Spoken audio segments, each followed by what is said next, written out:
Rais wa Ufaransa Emmanuel Macron ametangaza kuwa mwanajeshi mmoja wa Ufaransa ameuawa katika shambulizi la ndege zisizo na rubani katika mji wa Erbil nchini Iraq, huku wengine kadhaa wakijeruhiwa. Macron alimtaja afisa mkuu wa Warat Arnaud Frion kama mwanajeshi wa kwanza wa Ufaransa kufariki tangu vita nchini Iraq vianze mwishoni mwa mwezi uliopita. Awali iliripotiwa kuwa wanajeshi 6 wa Ufaransa walijeruhiwa katika shambulizi hilo la ndege isiyo na rubani katika eneo la Erbil. Kwa mujibu wa mashirika ya habari ya Reuters na AFP, wanajeshi hao walipelekwa katika kituo cha matibabu kilicho karibu kwa ajili ya matibabu. Erbil iko katika eneo la Kurdistan lenye kujitawala kwa kiasi ndani ya Iraq, takribani kilomita 115 magharibi mwa mpaka wa Iran.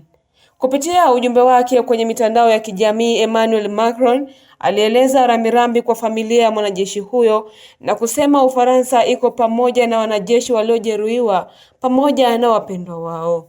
Macron pia amelaani mashambulizi dhidi ya vikosi vya Ufaransa vinavyopambana na kundi la Islamic State katika eneo hilo, akisema kuwa uwepo wa wanajeshi wa Ufaransa nchini Iraq ni sehemu ya juhudi za kimataifa za kupambana na ugaidi na kwamba vita nchini Iran haviwezi kuhalalisha mashambulizi dhidi yao. Wakati huo huo, wabunge wa Marekani wameanza kuzungumzia ajali ya ndege ya kijeshi ya Marekani ya kujaza mafuta iliyotokea magharibi mwa Iraq.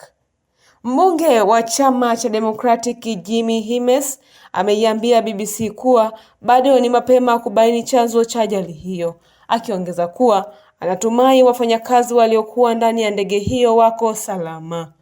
Amesema ajali kama hizo ni sehemu ya hatari zinazoweza kutokea wakati wa operesheni za kijeshi, akisisitiza kuwa hata majeshi yenye uwezo mkubwa hukumbwa na matukio kama hayo wakati wa vita.